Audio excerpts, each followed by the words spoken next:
हे विठ्ठल बनता, हे रुक्मिणी,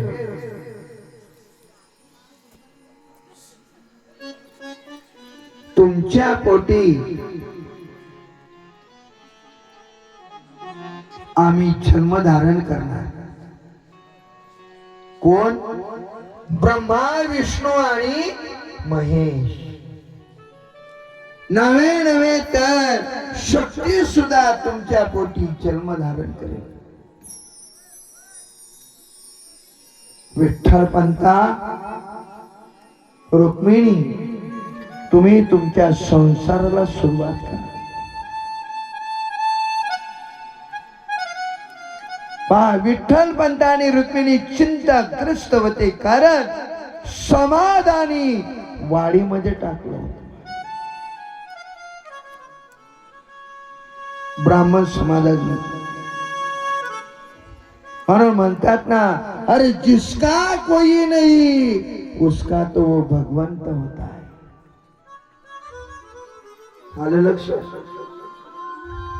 आपण म्हणतो ना, संसारात आता मला कोणीच नाही, मी कसं करू?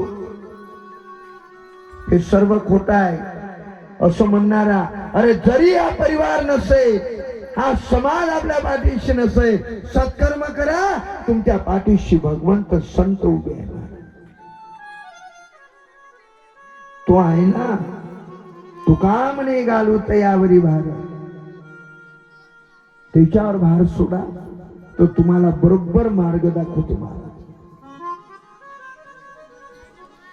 मार्ग दावणी गेल्या आधी दयानिधी संत, भगवंताने आणि संतांनी मार्ग दाखवला. किती प्रमाण आहे हो. सनीता गरजुनिया सनीता गरजुनिया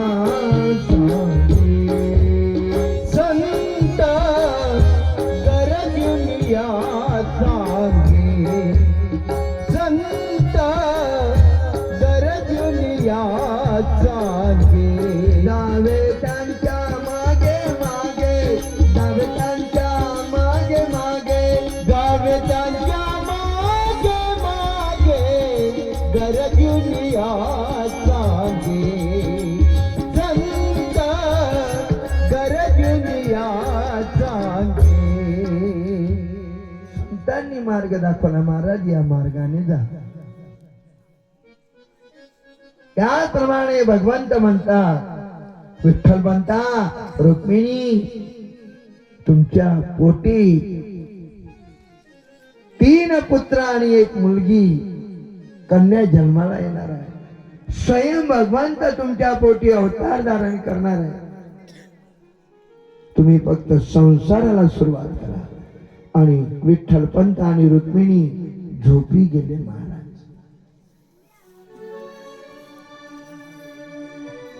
भगवंताने दृष्टांत दिला. जेव्हा विठ्ठल पंत रुक्मिणीला जाग आली, विठ्ठल पंत रुक्मिणी उठून बसले, एकमेकाला स्वप्न सांगू लागले. विठ्ठल पंत म्हणता, माझ्या स्वप्नामध्ये साक्षात भगवंत आलेले. रुक्मिणी म्हणाली, माझे स्वप्नात आले होते. पती पत्नीचं स्वप्न एक महाराज. याला कारण पती पत्नीचा ध्यास.